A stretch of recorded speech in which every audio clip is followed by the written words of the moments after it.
आज हम अपना चैप्टर स्टार्ट करेंगे जो चैप्टर होने वाला है चैप्टर नंबर 9 जो है आपका real estate investment trust. Sir जो रीट है और एक आपका चैप्टर नंबर 10 है वो है इनविट। ये दो चैप्टर मिला के एक एग्जाम में पूछे जाते हैं सिर्फ ओनली 5 नंबर के लिए, 5 मार्क्स के लिए। कोई नहीं, हमें तो सभी पढ़ना है, चाहे वो 5 नंबर के लिए पूछे चाहे वो 50 नंबर के लिए पूछे, तो कोई नहीं। अब हम स्टार्ट करते हैं वाला चैप्टर, चैप्टर नंबर 9।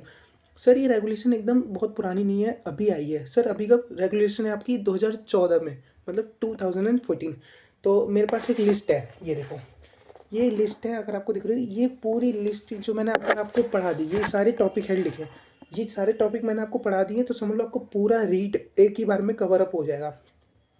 तो जब आप अपना आप मॉड्यूल, अगर मॉड्यूल है बुक है तो आप साथ में रेफर कर सकते हो। तो पहली आपकी स्टार्टिंग होती है difference between. Sir difference between REIT और म्यूचुअल फंड। तो रीट में उसने लिखा है कि REIT is a corporation. Sir वो कॉरपोरेशन है नहीं, पर उन्होंने लिखा है तो हम बोलते हैं सर वो कॉरपोरेशन है, ट्रस्ट है। ठीक है, कॉरपोरेशन के फॉर्म में, ट्रस्ट के फॉर्म में, सोसाइटी के फॉर्म में क्या है? रीट। और ये रीट एकदम जैसा काम करती है जैसे स्टॉक एक्सचेंज पे बाइंग सेलिंग होती है स्टॉक की, वैसे ही रीट की यूनिट लिस्ट होती है और बाइंग सेलिंग होती है। और रीट में जो इन्वेस्टमेंट होती है ना, वो बहुत ज़्यादा हैवी इन्वेस्टमेंट मांगता है, क्योंकि सर रियल स्टेट में लग रहा है ना आपका पैसा। तो इन रीट की जो इन्वेस्टमेंट है वो कंपेरेबली हाई होती है म्यूचुअल फंड से। और डाइवर्सिफिकेशन, किस बात की डाइवर्सिफिकेशन भाई? आपका सारा पैसा उधर ही लग रहा है, रीट में, रियल एस्टेट में ही लग रहा है, तो यहाँ पे कोई डाइवर्सिफिकेशन ऐसा कोई काम नहीं करती। और जो आपकी रीट है वो आपकी रेगुलेशन 2014 है। अब आ जाओ म्यूचुअल फंड पे। सर म्यूचुअल फंड तो प्रोफेशनली मैनेज है और इसकी डाइवर्सिफिकेशन बहुत कैटेगरी है, मतलब हाई लेवल पे अलग अलग जगह पे इन्वेस्टमेंट करते हैं। और इनकी इन्वेस्टमेंट साइज़ ज़्यादा रिक्वायर्ड नहीं है, क्योंकि इनका बहुत ज़्यादा, मतलब आपकी पब्लिक इन्वेस्ट करती है और छोटा छोटा पैसा हर जगह लगा रहे हैं, तो इनकी इन्वेस्टमेंट बहुत ज़्यादा अमाउंट नहीं चाहिए हमें, छोटा छोटा भी लग जाएगा। और इनकी रेगुलेशन क्या है? Mutual fund regulation 1996। तो आपका ये पहला टॉपिक खत्म हो गया, कौन सा? Difference between. अब मैं साइलेंट फीचर कुछ बताऊंगा। सर हमें इन डेप्थ पढ़ना है आगे, पर अभी मैं साइलेंट फीचर कुछ बता देता हूँ। रीट क्या है? रेगुलेशन है 2014, और ये ट्रस्ट के फॉर्म में रजिस्टर एज पर सोसाइटी रजिस्ट्रेशन है। और इसमें 5% होल्ड करता है स्पॉन्सर पोस्ट इनिशियल बेसिस पे। अगर स्पॉन्सर का ग्रुप है तो 15% होल्ड करेगा। अभी बताता हूँ कितने साल तक करना है। तो ये जो 5% है और 15% होल्ड करेगा ना, 5% इंडिविजुअल वाइज और 15% प्रमोटर, प्रमोटर का ग्रुप है पूरा तो वाइज। बट ये जो 3 साल तक नॉर्मल इनको होल्ड करना पड़ता है, पर ये 3 साल की लिमिट 1 साल हो जाएगी अगर मिनिमम 5% से आपने अगर 6% कर रखा है इन्वेस्ट, और अगर आपको 15 करना था और आपने 15 से ज़्यादा कर रखा मतलब 16, तो जो 1% ऊपर है ना वो आपकी लॉक इन रहेगा सिर्फ 1 साल के लिए, जब से आपकी लिस्टिंग हुई है। तो पहला 5% 4 से 5 साल के लिए, फिर उसके बाद आपकी कम कर लो, 3% तक ले आओ। कितना? 6 से 10, और 2% ले आओ 11 से 20 साल, और 1% ले आओ 20, और उसके ऑनवर्ड। ठीक है, ये आपकी लॉक इन पीरियड हो गया। और जो रीट है उसको कम से कम इन्वेस्ट करना पड़ेगा अपना 80% इन्वेस्ट करेगा। किधर? मिनिमम है ये, या तो 100%, हम तो चाहते हैं 100% कर, अगर नहीं हो रहा तो मिनिमम 80% तो करना पड़ेगा भाई। रीट नाम रखा है, रियल इस्टेट में तो करेगा ना। तो revenue and completed rent generating activities में ये मिनिमम 80% करेगा। तो सर ये 20% बाकी कहाँ करेगा? सर 20% हमने बता रहे हैं मैक्सिमम 20 है, और जो लिमिट, जो लिस्ट बता रहे हैं ना उससे अलग नहीं करेगा। अभी हम आगे जाके लिस्ट और भी अच्छे से पढ़ेंगे, पर मैं अभी आपको कुछ ओवरव्यू बता देता हूँ। ओवरव्यू में जैसे गवर्नमेंट के टीडीआर, एफएसआई और गवर्नमेंट सिक्योरिटीज़ में, और अंडर और ये मॉर्गेज में, अदर जो मॉर्गेज होंगी सिक्योरिटीज़ से लिंक होंगी, मॉर्गेज बैक सिक्योरिटीज़, इन सब में वो इन्वेस्ट कर सकता है। और अंडर कंस्ट्रक्शन में भी कर सकता है, जो 3 साल के लिए होगी। ठीक है सर, और ये तो मिनिमम हो गया। और जो रीट है ना वो टोटल एसेट का 49% से ज़्यादा तो लोन दे नहीं सकता, और अगर 25% से ज़्यादा लोन दे रहा है तो इसको क्रेडिट रेटिंग की अप्रूवल लेनी पड़ेगी और अपने यूनिट होल्डर की अप्रूवल लेनी पड़ेगी। दोनों की अप्रूवल लोगे तभी आप 25% से ज़्यादा लैंड कर सकते हो। ठीक है सर, बहुत बढ़िया। तो ये हमारे कुछ साइलेंट फीचर हो गए, बाकी हम इन डेप्थ पढ़ने वाले हैं। अब कुछ डेफिनेशन, 3 डेफिनेशन मैंने उठाई हैं जो एग्जाम के पॉइंट ऑफ व्यू से बहुत इंपॉर्टेंट है। सर पहली डेफिनेशन हम पढ़ेंगे होल्डको की। होल्डको क्या है? होल्डको एक कंपनी है या फिर एक बॉडी कॉर्पोरेट है या फिर एक एलएलपी है जिसमें रीट इन्वेस्ट करती है। कितना? एटलीस्ट 50% तो रीट इन्वेस्ट करेगी उसमें। ठीक है, और जो होल्डको है ना वो आगे जाके इन्वेस्ट करेगा किसमें? एसपीवी में। ठीक है, और जो होल्ड को है ना वो सिर्फ होल्ड को, मतलब वो सिर्फ इन्वेस्टमेंट का काम करेगा, वो अदर एक्टिविटी नहीं करेगा। इतना ही है बस होल्ड को के बारे में। फिर हमारा एसपीवी, एसपीवी की बढ़िया डेफिनेशन है। एसपीवी में या तो रीट डायरेक्ट इन्वेस्ट कर रहा है 50%, या तो रीट या तो होल्ड को इन्वेस्ट कर रही है एसपीवी में 50%। बट एसपीवी दूसरी एसपीवी में इन्वेस्ट नहीं कर सकता। दोबारा बोलूँ, रीट डायरेक्ट होल्ड कर रही है एसपीवी में मिनिमम 50%, या फिर होल्ड को मिनिमम 50% इन्वेस्ट कर रहा है एसपीवी में, बट एसपीवी दूसरी एसपीवी में इन्वेस्ट नहीं कर सकता, ठीक है। और एसपीवी का एक उसको ऑब्लिगेशन है कि जितना भी उसका एसेट आया है, जितना भी इन्वेस्टमेंट करी है, वो एटलीस्ट 80% डेवलप जनरेटिंग एक्टिविटी में लगाएगा, जैसे हम पढ़ के आए। क्योंकि ये होल्ड, क्योंकि रीट के थ्रू ही काम कर रहा है ना उनके बेस पे, तो इनको भी वही काम करना है। मैं अगली अपनी डेफिनेशन आती है रियल इस्टेट की। रियल इस्टेट की डेफिनेशन बहुत आसान है। देखो, कोई भी लैंड या कोई permanent thing attach with land, जिसमें इंक्लूड होगा सेट, गैरेज, फर्नीचर, फिक्चर और एनी कंपोजिट हॉल या फिर हॉस्पिटल या फिर आपके होटल्स। बट क्या इंक्लूड नहीं होगा? कोई भी ऐसा इंफ्रास्ट्रक्चर एसेट जो मिनिस्ट्री ऑफ फाइनेंस ने एक्सक्लूड कर रखा है, ठीक है। दोबारा बोलूँ, लैंड और permanent attach with land, furniture, fixture, set, garage, ठीक है, hotel, hospital, conventions, but does not include जो मिनिस्ट्री ऑफ फाइनेंस ने हटा रखा है कि आप इसमें इंफ्रास्ट्रक्चर एसेट में नहीं मानोगे, रीट के अंदर नहीं लोगे, तो ये आप बाहर हो जाएंगे। अगली डेफिनेशन आती है आपकी self sponsor manager. Self sponsor manager कुछ नहीं है, कोई एक पर्सन जो मैनेजर भी है वो और वो ही स्पॉन्सर है, तो उसको हम बोलेंगे सेल्फ स्पॉन्सर मैनेजर। तो यहाँ तक हमारी डेफिनेशन वाला पार्ट, हमारा ओवरव्यू सिस्टम खत्म होता है। मतलब ये इंपॉर्टेंट तो नहीं था एग्जाम के लिए, बट हाँ ये एक आपको एक ओवरव्यू दे रहा था पूरा रीट के बारे में। इतना तो आपको मिनिमम बेयर मिनिमम पता ही होना चाहिए। बहुत बढ़िया।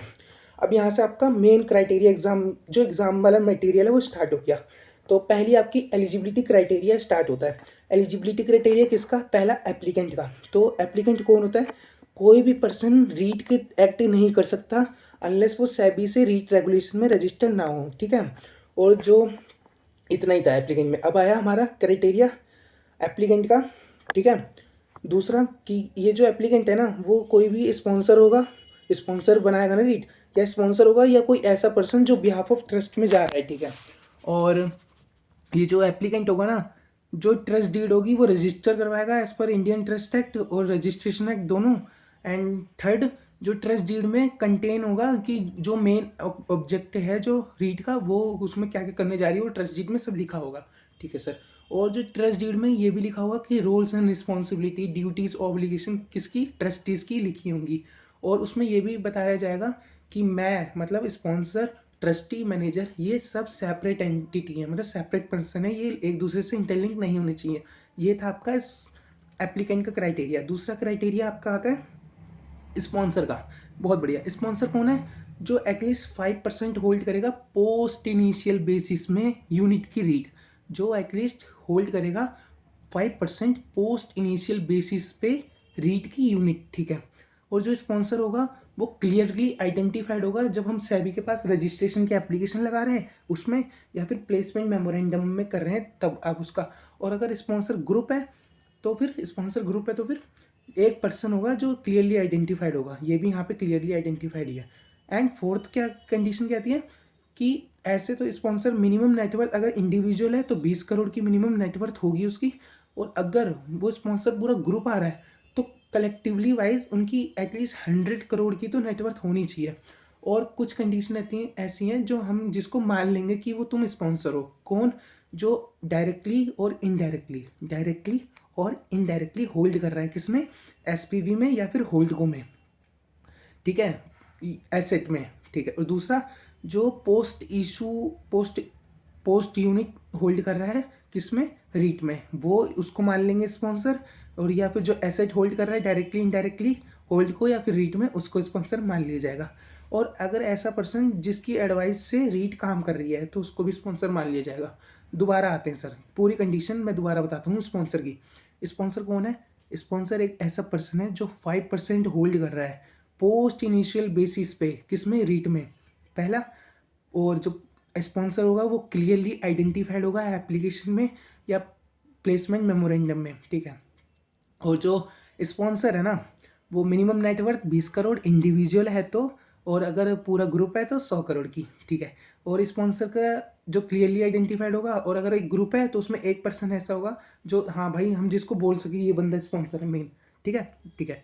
और कुछ 3 कंडीशन ऐसी हैं कि तुम ना चाहते भी आपको स्पॉन्सर मान लिए जाएंगे। अगर मैं किसी डायरेक्टली या फिर इनडायरेक्टली एसेट में होल्ड कर रहा हूँ, किसकी एसेट में, या फिर होल्डको की या फिर रीट की, होल्डको की या एसपीवी की या रीट की। और अगर मैं पोस्ट इशू यूनिट को होल्ड कर रहा हूँ, किसकी, रीट की, तो मैं स्पॉन्सर मान लिया जाऊँगा। और अगर मेरी एडवाइस रीट मानती है, मैं बोलता हूँ यहाँ इन्वेस्ट कर, वहाँ इन्वेस्ट कर, तो फिर मैं स्पॉन्सर मान लिया जाऊँगा। ये आपका स्पॉन्सर क्राइटेरिया था। और स्पॉन्सर में ये भी क्राइटेरिया है कि स्पॉन्सर जो है ना, उसका 5 साल का एक्सपीरियंस होना चाहिए। किसमें, प्रोजेक्ट मैनेजमेंट में, एडवाइजरी सर्विस में, फंड मैनेजमेंट में। और अगर स्पॉन्सर डेवलपर है तो उसके 2 प्रोजेक्ट कंप्लीट हुए होने चाहिए। Well done. तो स्पॉन्सर खत्म हुआ, एप्लीकेंट खत्म हुआ। अब अगला टिक लगाते हैं मैनेजर पे। मैनेजर बहुत बढ़िया। मैनेजर कौन होगा, मैनेजर इंडिविजुअल नहीं हो सकता, दोबारा बोल रहा हूँ, मैनेजर इंडिविजुअल नहीं हो सकता है। मैनेजर या तो कंपनी होगी या तो एलएलपी होगी। अगर कंपनी होगी तो उसका नेटवर्थ होगा तो कितना होगा, मिनिमम 10 करोड़। और एलएलपी होगी तो उसका नेट टेंजिबल एसेट होगा, कितना होगा, 10 करोड़। ठीक है सर। और जो मैनेजर है ना, उसके पास 2 KMP होंगे, जिनके पास 5 साल का एक्सपीरियंस होगा। किसमें, जो भी पढ़ा पिछला, fund management, property management, security में। और मैनेजर का खुद का भी एक्सपीरियंस होगा 5 साल का। किसमें, फंड मैनेजमेंट, एडवाइजरी, और फंड मैनेजमेंट, प्रॉपर्टी मैनेजमेंट और सिक्योरिटीज एडवाइजरी में। ठीक है। और जो मैनेजर के होंगे ना, जो मैनेजर अब तो इंडिविजुअल नहीं है, नॉन इंडिविजुअल है, तो जो मैनेजर में एटलीस्ट 50% डायरेक्टर है ना, वो इंडिपेंडेंट डायरेक्टर होंगे। इंडिपेंडेंट डायरेक्टर होंगे। और वो डायरेक्टर किसी और अदर रीट के या फिर अदर कंपनी के कोई डायरेक्टर नहीं होने चाहिए। और जो मैनेजर है ना, वो इन्वेस्टमेंट मैनेजमेंट एग्रीमेंट साइन किया होगा उसने ट्रस्टी के साथ मिलके। तो ये थी इन्वेस्टमेंट मैनेजर का क्राइटेरिया। दोबारा मैनेजर का क्राइटेरिया बता देता हूँ। मैनेजर इंडिविजुअल नहीं होगा। नेटवर्थ कंपनी के केस में 10 करोड़, और एलएलपी के केस में net tangible asset 10 crore. Well done. और जो मैनेजर होगा उसका खुद का भी 5 साल का एक्सपीरियंस होगा, और उसके 2 की पर्सनल होंगे, उनका भी 5 साल का एक्सपीरियंस होगा। किस में होगा 5 साल का, प्रॉपर्टी मैनेजमेंट, फंड मैनेजमेंट और सिक्योरिटीज़ में। बहुत बढ़िया। और बताओ, तुम्हें भी कुछ याद आ रहा है कि नहीं आ रहा है भाई, तुम्हें भी याद करते रहो, तुम्हारे लिए रिवीजन है। ठीक है, आगे बढ़ते हैं। और जो मैनेजर के अंदर इंडिपेंडेंट डायरेक्टर होंगे कम से कम 50%, और जो 50% डायरेक्टर हैं वो दूसरी कंपनी या दूसरी रीट में डायरेक्टर नहीं होंगे। बहुत बढ़िया। और अगले लास्ट कंडीशन बताओ। इन्वेस्टमेंट मैनेजमेंट एग्रीमेंट साइन होगा मैनेजर का और ट्रस्टी का। बढ़िया। और सबसे छोटी कंडीशन है आपकी ट्रस्टी की। ट्रस्टी में कुछ नहीं कहा है। ट्रस्टी है जो डिवेंचर ट्रस्टी रेगुलेशन 1993 से रजिस्टर होगा वो होगा। और जो ट्रस्टी होगा वो आइडेंटिफाइड होना चाहिए और सेपरेट होना चाहिए इनसे, स्पॉन्सर से या फिर मैनेजर से। इतना था आपका ट्रस्टी का। ठीक है, तीनों मैंने बता दिए। और ये आपका एलिजिबिलिटी क्राइटेरिया यहाँ पे ख़त्म होता है। अब आओ दूसरा में, जो issue and allotment of unit. दो बातें, इशू हो रहा है और अलॉटमेंट हो रहा है। तो यहाँ पे 2 बातें रीट में। तो पहले इशू का यूनिट कर देते हैं। तो कभी भी ये चीज़ यहाँ दिमाग में रख लो, ये जो रीट है ना, वो हमेशा पब्लिक इशू से ही आएगी और इक्विटी का ही पब्लिक इशू करेगी। जब भी आईपीओ आएगा इक्विटी का आएगा, और कुछ कंडीशन है वही फुलफिल होंगी तभी वो इशू ला सकती है। पहला कंडीशन, जब भी आएगा आईपीओ तब इक्विटी का आएगा। ठीक है। दूसरा, सेबी रजिस्टर्ड होनी चाहिए सेबी के साथ। तीसरा, मिनिमम आईपीओ साइज कितना हुआ, 250 करोड़ का। दोबारा सुन लो, मिनिमम आईपीओ साइज 250 करोड़ का होगा। मिनिमम एसेट साइज कितना होगा, 500 करोड़ का होगा। मिनिमम एसेट साइज, वो क्या पढ़ा था हमने, आईपीओ साइज 250 करोड़, और यहाँ पे मिनिमम एसेट साइज 500 करोड़। ठीक है। और अगर मान लो मैं रीट हूँ, मेरे को आईपीओ लाना है, पर मेरा 250 करोड़ का आईपीओ का साइज पूरा नहीं हो पा रहा और एसेट का साइज 500 करोड़ का नहीं हो पा रहा, तो ये सेबी हमको वो देता है रिलैक्सेशन की। ये जो क्राइटेरिया है ना 250 करोड़ 500 करोड़ वाला, ये आप आईपीओ के अलॉटमेंट करने से पहले आप फुलफिल करके दिखा दो, और हमें एक डिक्लेरेशन फाइल कर दो। किसको, सेबी को और डेजिग्नेटेड स्टॉक एक्सचेंज को, कि हमने ये क्राइटेरिया फुलफिल कर दिया। तो वहाँ तक आपको रिलैक्सेशन मिल जाएगी। समझ गए ना। दोबारा बताऊँ कि हमेशा आईपीओ आएगा तो इक्विटी का आएगा। 250 करोड़ का क्या होगा, आईपीओ साइज, 500 करोड़ का एसेट साइज, और 25% से ज़्यादा होल्ड ही नहीं करेगा। कौन, स्पॉन्सर, उसके रिलेटिव, उसके एसोसिएट। और मिनिमम इन्वेस्टर कौन होंगे, 200, मिनिमम इन्वेस्टर 200 होंगे। ठीक है सर, ये हो गया आपका क्राइटेरिया इशू एंड अलॉटमेंट का।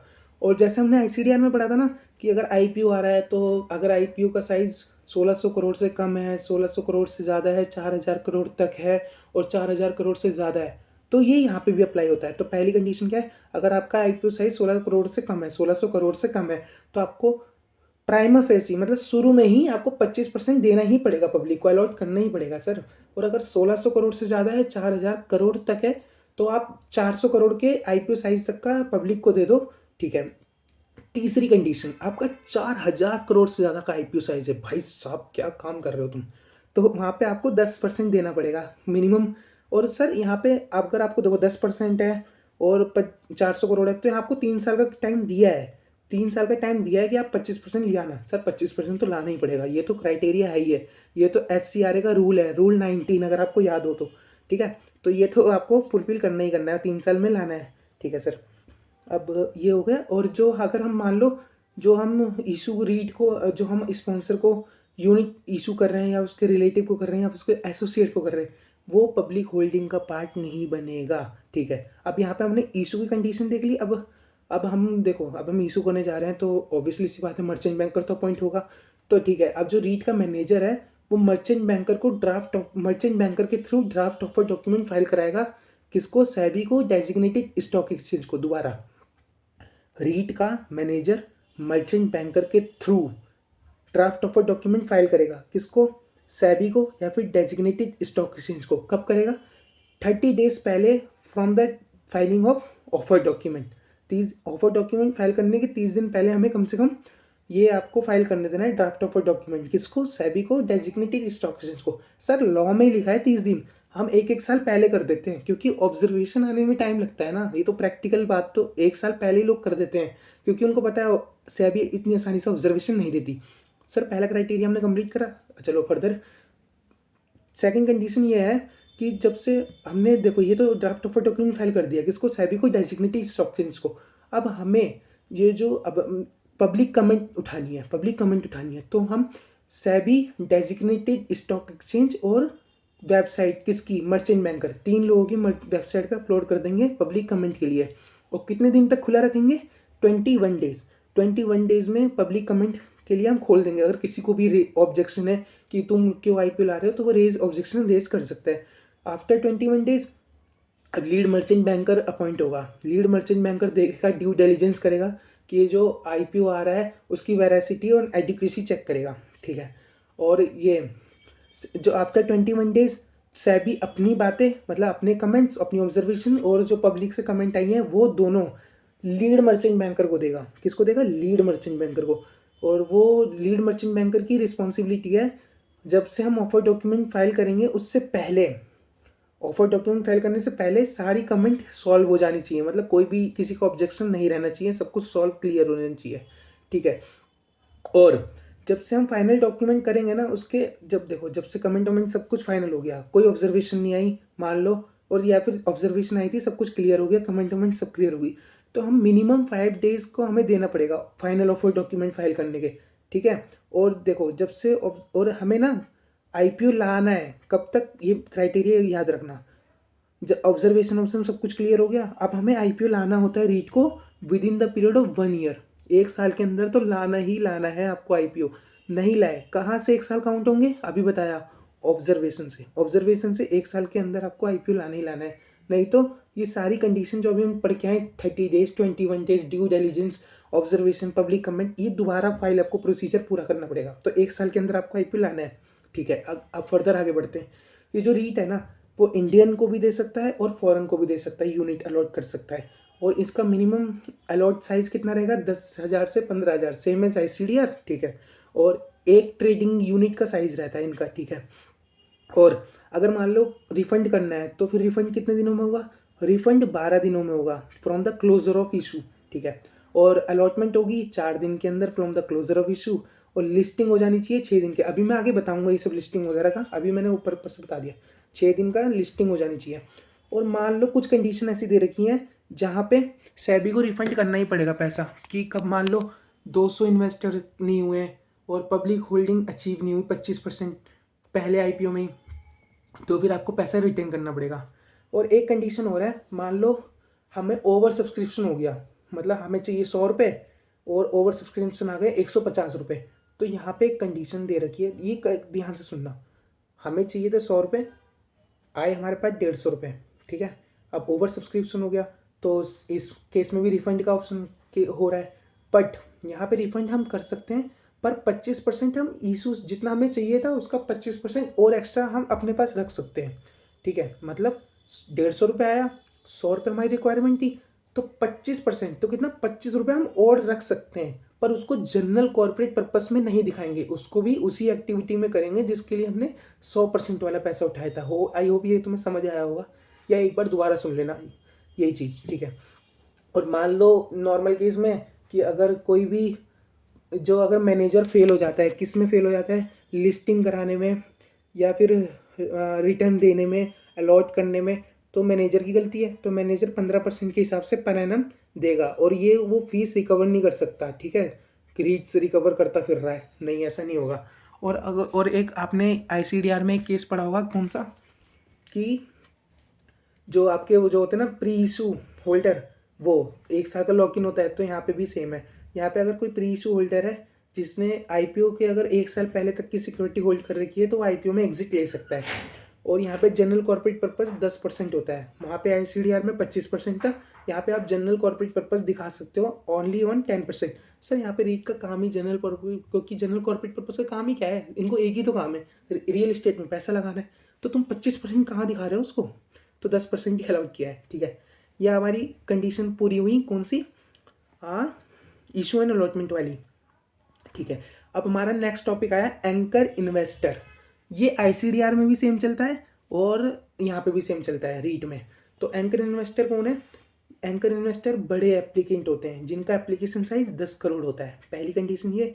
और मैनेजर जो होता है ना, वो मर्चेंट बैंकर के साथ कंसल्ट करके, मैनेजर जो होता है वो मर्चेंट बैंकर के साथ कंसल्ट करके 60% of institutional investor, 60% of institutional investor दे सकता है, किसको, एंकर इन्वेस्टर को। दो कंडीशन पड़ी अभी तक, पहली इनका मिनिमम एप्लीकेशन साइज 10 करोड़, और इनका जो इंस्टीट्यूशनल इन्वेस्टर को दे रहे हैं उसका 60% तक हम एंकर इन्वेस्टर को दे सकते हैं। दो कंडीशन पड़ी।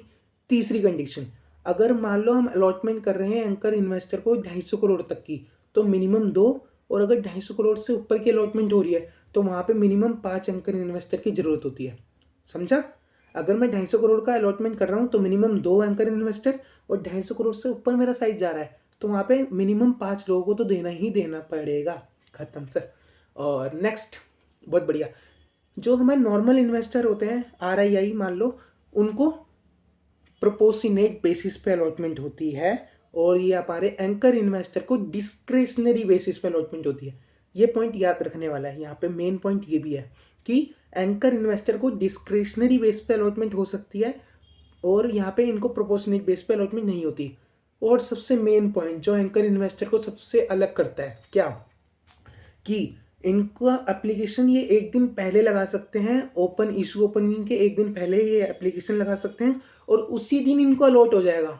वाह भाई साहब, मतलब क्या जनरल रिजर्वेशन चल रहा है इन लोगों का। तो मतलब इशू ओपन हमारा होना था 20 तारीख को, पर एंकर इन्वेस्टर को 19 तारीख को इनके लिए खोल देंगे पूरा विंडो सिस्टम, और इनको एक दिन पहले इनकी एप्लीकेशन लग जाएगी, एक दिन पहले ही अलॉटमेंट हो जाएगी।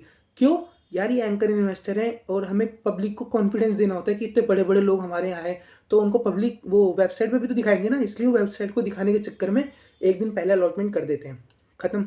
और मान लो अब जो बिडिंग, अब अगले दिन बिडिंग हुई, तो बिडिंग में प्राइस निकला पब्लिक का 150 रुपये, और हमने एंकर इन्वेस्टर से कर लिए थे 140 रुपये, तो यार ऐसे तो घाटा हो गया, किसका, पब्लिक का, कि पब्लिक से तुम 150 ले रहे हो, एंकर इन्वेस्टर से 140 ले रहे हो। तो इस केस में क्या होता है, अगर हम पब्लिक से ज़्यादा ले रहे हैं, एंकर इन्वेस्टर से कम ले रहे हैं, तो जो बैलेंस हुआ ना इन दोनों के बीच का, वो हम एंकर इन्वेस्टर से लेंगे 2 दिन के अंदर, ठीक है सर, 2 दिन के अंदर लेंगे।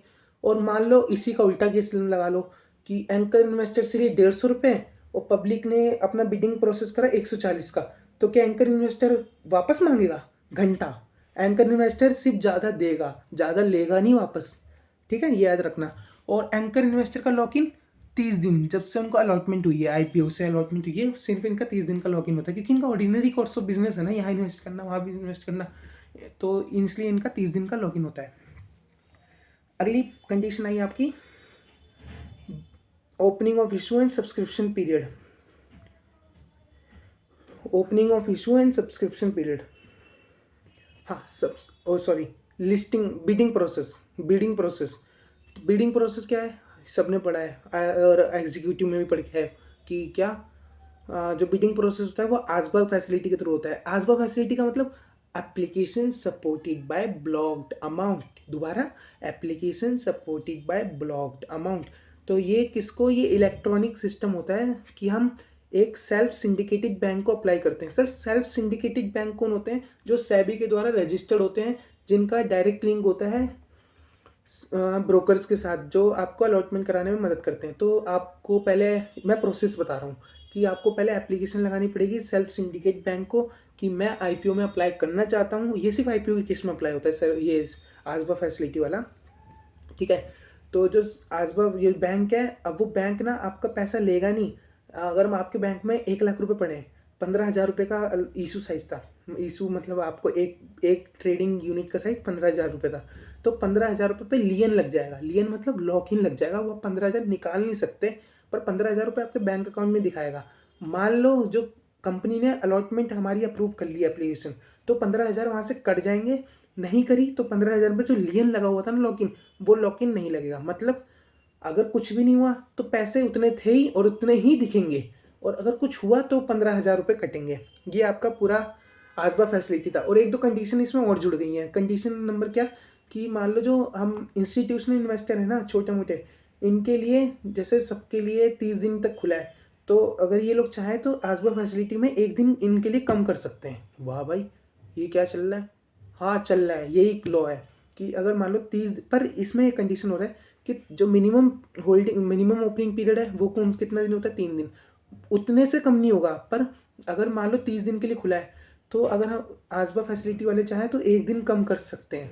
और आसबा फैसिलिटी में ये होता है कि किसी ने एप्लीकेशन साइज लगाई तो वो अपना रिवर्स चेंज नहीं कर सकता और कम नहीं कर सकता अपना साइज़, कि जैसे 15,000 का लगाया, मेरे को बढ़ाना है, मेरे को कम करना है। अब ऐसा नहीं होगा, एक बार एप्लीकेशन लग गई तो वो लग गई। ये हमारा एजबा फैसिलिटी थी। और ओपनिंग ऑफ इशू वाला हमारा एक, मैं अब बताता हूँ ओपनिंग ऑफ इशू क्या है। कि अब ओपनिंग ऑफ इशू कब से कम 3 दिन तक ओपन खुला रहता है मिनिमम ऑफर साइज, और मैक्सिमम 30 दिन का। अगर मान लो हमें प्राइस को रिवर्स करना है, प्राइस में रिवीजन करनी है, मान लो अब हमारे को लग रहा है कि 10 रुपये था, अब हमें 12 रुपये करना चाहिए, तो प्राइस रिवीजन अलाउड है। प्राइस रिवीजन अलाउड है, 2 बार अलाउड है, ठीक है। पर कंडीशन ये है कि जितना आपका सब्सक्रिप्शन था ना, मिनिमम 30, मिनिमम 3 मैक्सिमम 30, उससे ज़्यादा नहीं जाना चाहिए, ठीक है। 2 बार आप प्राइस रिवीजन कर सकते हो, और जब भी प्राइस रिवीजन करोगे तो आपको एडवर्टीजमेंट करनी ही करनी पड़ेगी। आफ्टर जो पहले वाला प्राइस और आफ्टर वाला प्राइस दोनों के बीच में आपको एडवर्टीजमेंट देनी पड़ेगी। और सब्जेक्ट टू कंडीशन आपका मिनिमम 3 और मैक्सिमम 30 दिन का पीरियड हेर एंड देर नहीं होना चाहिए। मतलब 30 के अंदर ही अंदर आपको प्राइस रिवाइज करना है। यही आप लोग समझ जाओ। और अगला प्रोसेस आ गया लिस्टिंग का, सबसे बढ़िया प्रोसेस। देखो अब सब कुछ हो गया मान लो, ठीक है। अब लिस्टिंग तो करा दो, आईपीओ आ गया। आईपीओ आने के 6 दिन के अंदर हमें लिस्टिंग कराना मैंडेटरी है यूनिट को, रीट की।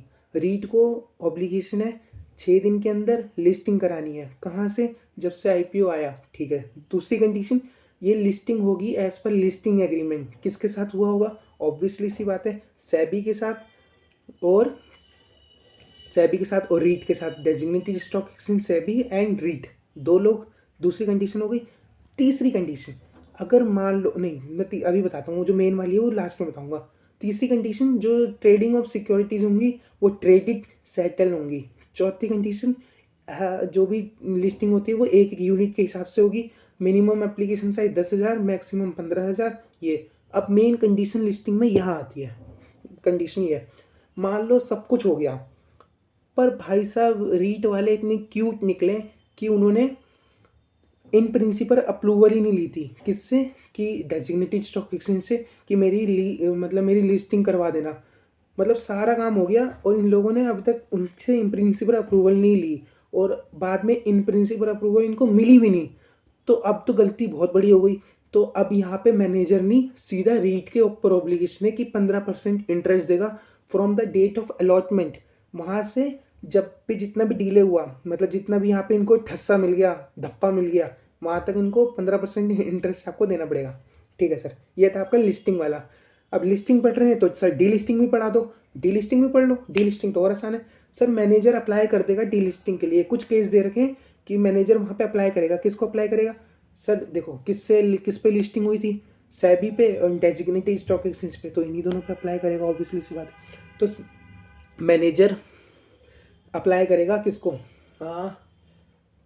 डेजिग्नेटेड स्टॉक एक्सचेंज को और सेबी को।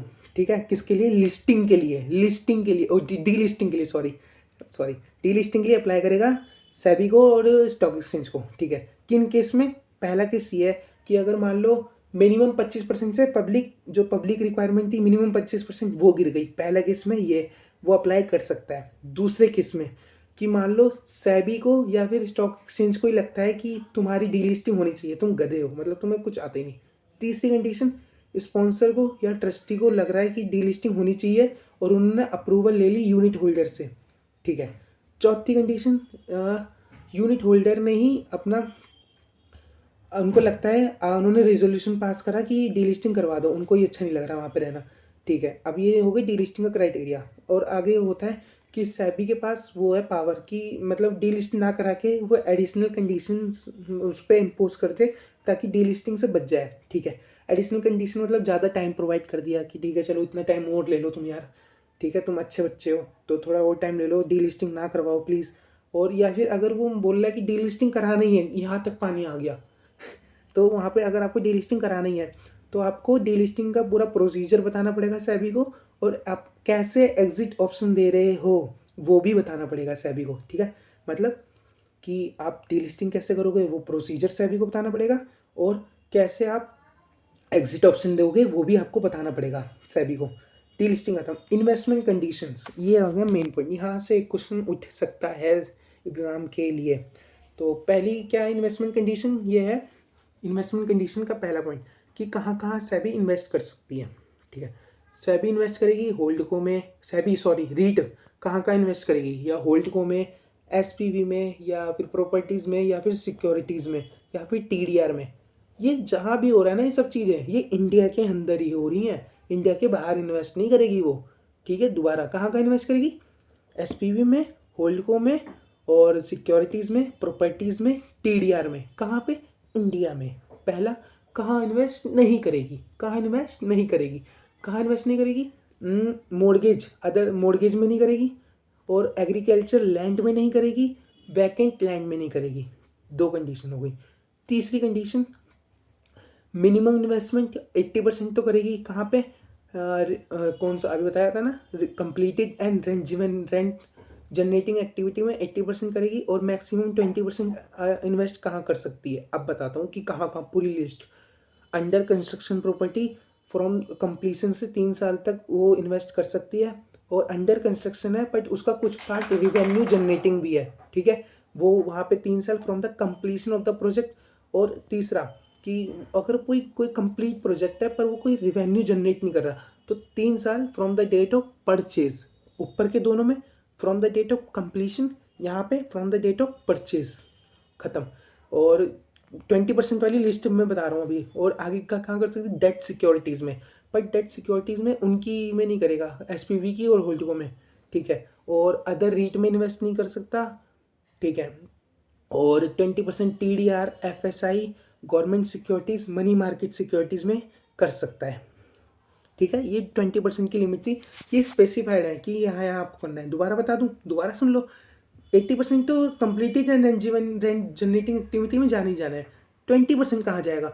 अंडर कंस्ट्रक्शन प्रॉपर्टी जो कोई रिवेन्यू जनरेटिंग नहीं है फ्रॉम द, तो 3 साल from the completion of project आपको होल्ड करना पड़ेगा। और कोई अंडर कंस्ट्रक्शन प्रॉपर्टी है उसका कुछ पार्ट रिवेन्यू जनरेट कर रहा है, तो फ्रॉम 3 साल from the date of completion. Third, कोई पूरा कंस्ट्रक्टेड प्रॉपर्टी है बट वो रिवेन्यू जनरेट नहीं कर रही, तो from 3 year from the date of purchase. बढ़िया सर। और TDR, FSI, government securities, money market security, debt securities में यहाँ पे आप इन्वेस्ट कर सकते हो 20%, मैक्सिमम 20%।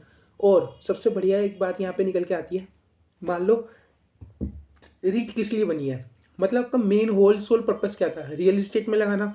तो यहाँ पे एक कंडीशन इम्पोज कर रखी है इनको कि जितना भी आप इन्वेस्ट कर रहे हो ना, उसका 51% कम से कम revenue generating rent generating activity से आना चाहिए। 80% इन्वेस्ट करना चाहिए वो तो है, और 50% तो आना चाहिए रेंट और रिवेन्यू कंप्लीटली जनरेटिंग एक्टिविटी से आना चाहिए, ठीक है।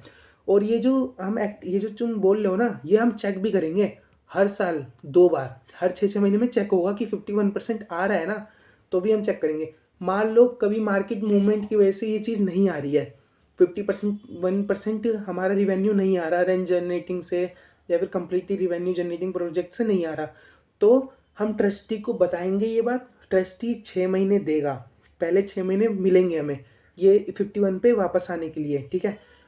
6 महीने में हम तब भी हम ऐसे क्यूट हैं कि 6 महीने में नहीं कर पा रहे हैं ये कंडीशन अप्लाई, तो हमारे को 6 महीने और मिल सकते हैं। पर ये 6 महीने जो एक्स्ट्रा मिल रहे हैं ना, ये तब मिलेंगे जब हम यूनिट होल्डर की अप्रूवल लेंगे, ठीक है सर। दोबारा बताऊँ, इन रियल इस्टेट का मेन पर्पस क्या था, रियल इस्टेट में इन्वेस्ट करना। तो इनका मिनिमम रिवेन्यू आना चाहिए 51%, कहाँ से, रेंट जनरेटिंग और रिवेन्यू कंप्लीटिंग प्रोजेक्ट से, यहाँ से आना चाहिए। अगर नहीं आ रहा, पहले ये चेक भी होगा हर साल में 2 बार, ठीक है। अगर ये नहीं आ रहा, किसी भी वजह से मार्केट मूवमेंट की वजह से नहीं आ रहा, तो ट्रस्टी 6 महीने मिलेंगे हमें, नॉर्मल 6 महीने मिलेंगे ये हमें कंप्लाई करने के लिए। बट 6 महीने में भी हम बुरी से बुरी हालत है, 6 महीने बीत गए अभी भी 51 पे नहीं पहुंच पा रहे रिवेन्यू में, तो यूनिट होल्डर की अप्रूवल से हमें 6 महीने और मिल सकते हैं। बहुत बढ़िया सर।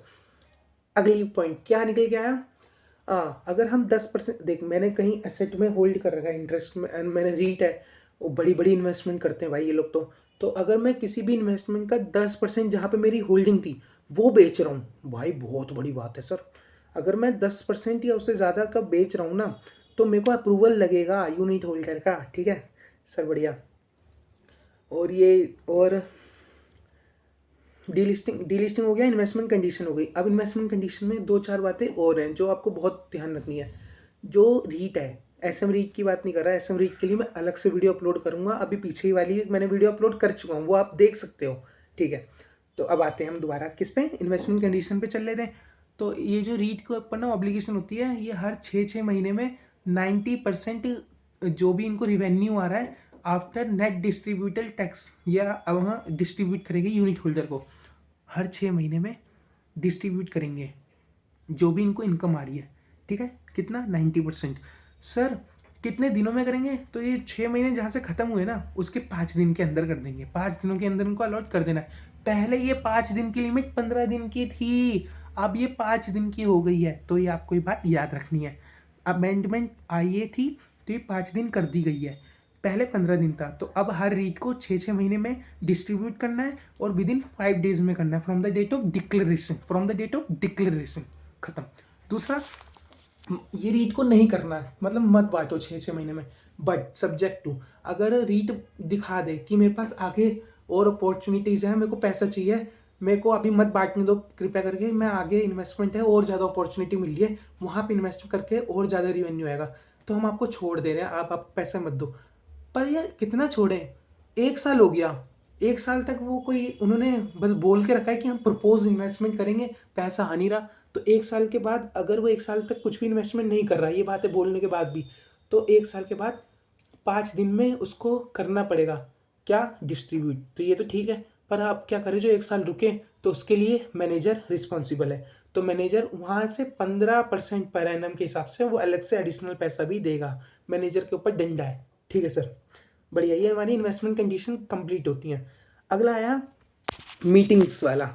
सर मीटिंग होती है यहाँ पे, रीट में भी मीटिंग होती है, याद रखो। तो सर एक चीज़ बताओगे, आपका कंपनी सेक्ट में कितने दिन में होती है मीटिंग, बोर्ड मीटिंग मतलब जनरल मीटिंग, वहाँ पे 21 क्लियर डेज। सर यहाँ पे भी सेम मीटिंग अप्लाई हो रहा है कि 21 क्लियर डेज में आपको मीटिंग करवानी है, ठीक है। पहला कंडीशन, तो हर मीटिंग होगी 21 क्लियर डेज में, 21 क्लियर डेज का नोटिस जाएगा। और जो यहाँ पे रीट की मीटिंग होती है वो फाइनेंशियल ईयर एंड होने के 120 दिन के अंदर होती है, होनी चाहिए, मतलब 1 साल ख़त्म हुआ उसके 120 दिन के अंदर मीटिंग हो जानी चाहिए। दूसरी कंडीशन, 2 मीटिंग के बीच का गैप 15 महीने से ज़्यादा का नहीं होना चाहिए, 2 कंडीशन है। साल ख़त्म होने के 120 के अंदर अंदर आप मीटिंग करा लो। 2 मीटिंग के अंदर 15 महीने से ज़्यादा का गैप नहीं होना चाहिए। ख़त्म, बढ़िया। और जो मीटिंग होगी इसमें ऑर्डिनरी कोर्स ऑफ बिजनेस क्या होते हैं, जैसे कंपनीज एक्ट में पढ़ के आते हैं स्पेशल बिजनेस, ऑर्डिनरी बिजनेस, तो यहाँ पे भी ऑर्डिनरी बिजनेस दे रखे हैं। जैसे कि appointment of valuer, valuation report की आप अप्रूवल ले रहे हो, या फिर ऑडिटर का अपॉइंटमेंट हो रहा है, या फिर ऑडिट रिपोर्ट आपकी साइनिंग और फाइनलाइज हो रही है। ये 4 चीज़ें ऐसी हैं जहाँ पे आपको ऑर्डिनरी कोर्स ऑफ बिजनेस में मीटिंग में होती हैं। बढ़िया, यहाँ पे मीटिंग का क्राइटेरिया खत्म होता है। आगे आया कि कौन कौन से ट्रांजेक्शन है जहाँ आपको आपको अप्रूवल चाहिए, 50%, 60%, 75%। तो 50% अप्रूवल आपको कहाँ कहाँ चाहिए होती है। देखो, अगर आप अदर देन आईपीओ आ रहे हो, मतलब दोबारा एफपीओ ला रहे हो यूनिट किसी भी इशू का, तो आपको 50% अप्रूवल चाहिए। ऐसी जहाँ पे डी क्लासिफिकेशन ऑफ स्पॉन्सर हो रहा है वहाँ पे आपको 50% अप्रूवल चाहिए। और मान लो कोई 25% से ज़्यादा की आप ट्रांजेक्शन कर रहे हो, वहाँ पे आपको अप्रूवल चाहिए, चाहे ट्रांजेक्शन बोरिंग्स की हो वो, या फिर ट्रांजेक्शन अदर देन बोरिंग्स हो रही हो, पर कोई भी एसेट हम सेल कर रहे हैं वो 25% या उससे ज़्यादा हो रही है, तो वहाँ पे आपको अप्रूवल चाहिए। और कोई ऐसी ट्रांजेक्शन जो सेबी ने बोल रखी है कि सर आपको यहाँ पे 50% का अप्रूवल लेना ही लेना है, मोर देन 50%, तो आपको यहाँ पे अप्रूवल लेना है। अब सेकंड है, कहाँ कहाँ ऐसी ट्रांजेक्शन है जहाँ पे आपको 60% अप्रूवल चाहिए ही चाहिए। बहुत बढ़िया, 60% अप्रूवल आपको कहाँ चाहिए। देखो, डी लिस्टिंग हो रही है वहाँ पे अपॉइंटमेंट और change of manager, appointment removal change of sponsor, appointment removal change of valuer, appointment removal change of appoint auditor, यहाँ पे आपको 60% का अप्रूवल चाहिए। और भी केस है, डी लिस्टिंग हो रही है कैसे, अगर यूनिट होल्डर को लगता है कि हमारे इंटरेस्ट में डी लिस्टिंग, तो वहाँ पे 60% का अप्रूवल चाहिए। और यूनिट होल्डर को अच्छा नहीं लग रहा कि ट्रस्टी बदला है, तो हमें आईपीओ हम इशू नहीं लाना चाहते हैं, तो वहाँ पे आपको 60% का अप्रूवल चाहिए। 75% का अप्रूवल चाहिए, अब यहाँ पे 2 है, ठीक है। तो 75% का अप्रूवल कहाँ कहाँ चाहिए। अब मैं आपको एक कंसेप्ट पढ़ाऊंगा आगे जाके कि सेल्फ स्पॉन्सर मैनेजर का, तो अगर उसमें चेंज हो रहा है तो वह आपको 75% का अप्रूवल चाहिए ही चाहिए। पर तुम अप्रूवल नहीं दे रहे और अब मेरे को तो बदलना है, सेल्फ स्पॉन्सर मैनेजर में जाना है, तो यहाँ पे हम जो डिसेंटिंग शेयर होल्डर हैं, यूनिट होल्डर हैं, वहाँ पे हम उनको एग्जिट ऑप्शन दे के निकल सकते हैं। मतलब तुम चाहे पास करो या नहीं करो, भाड़ में जाओ, मैं तुम्हें डिसेंटिंग शेयर होल्डर को, यूनिट होल्डर को एग्जिट दे के निकल लूँगा, बट मेरा तो भाई काम बनना चाहिए, तुम चाहे 75% दो या ना दो, ख़त्म।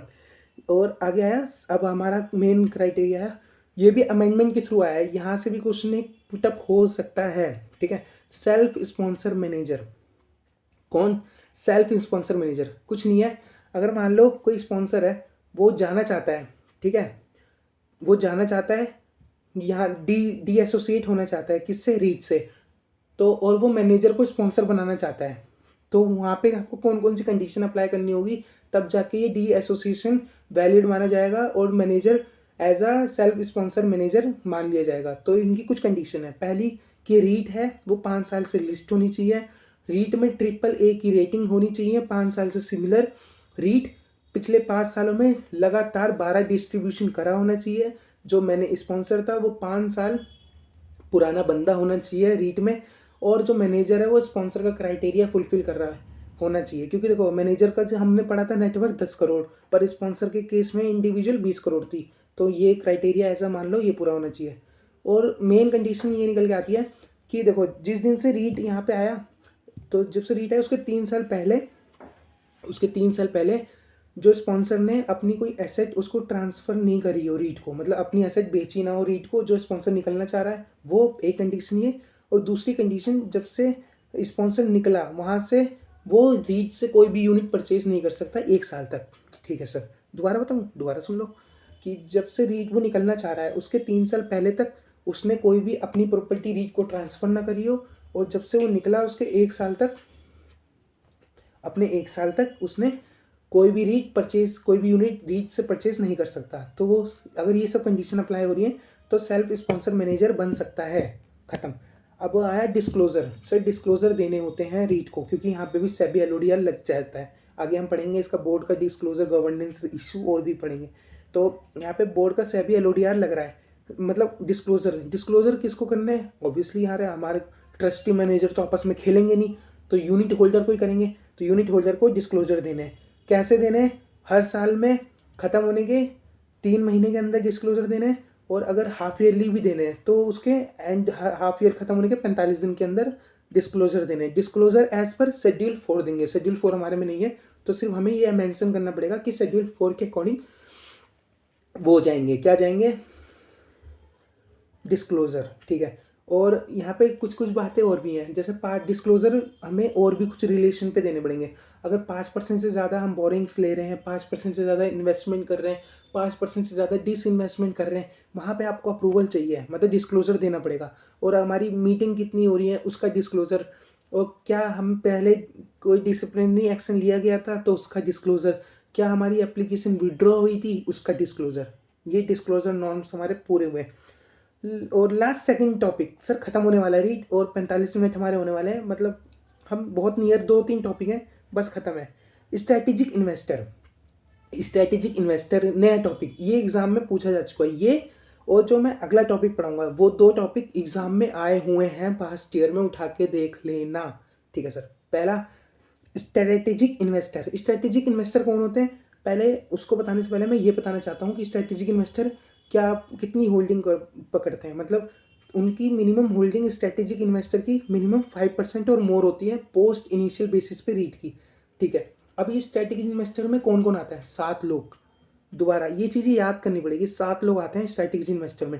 पहला शेड्यूल कमर्शियल बैंक और public financial institution. 2 schedule commercial bank, public financial institution और multilateral bilateral financial institution. 3 insurance company. 4 और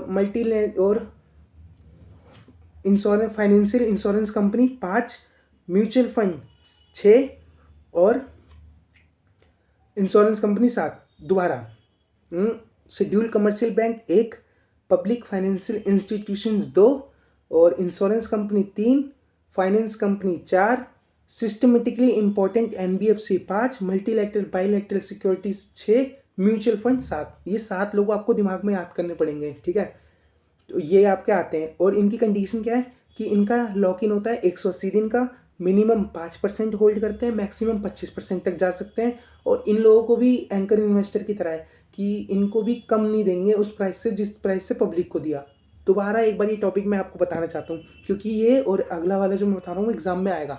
स्ट्रैटेजिक इन्वेस्टर में कौन कौन आता है याद कर लो मेरे साथ। पहला insurance company, infrastructure finance company और सिस्टमेटिकली इंपॉर्टेंट एनबीएफसी। तो ये तो इंश्योरेंस कंपनी हो गई, ये 3 तो सेम हो गए। कौन से? Insurance company, infrastructure finance company और systematically important NBFC 3, multilateral bilateral financial institution 4, public financial institution 5 और schedule commercial bank 6, mutual fund 7। ये 7 लोग आपको याद करने हैं, यही एग्जाम में आता है डायरेक्ट क्वेश्चन। और 5% की यूनिट होल्ड करते हैं और 180 दिन का लॉक इन रहता है। मिनिमम 5%, मैक्सिमम 25% तक जा सकते हैं। पब्लिक के प्राइस से कम इशू इनको नहीं होता। खत्म। Last topic main, step by step code.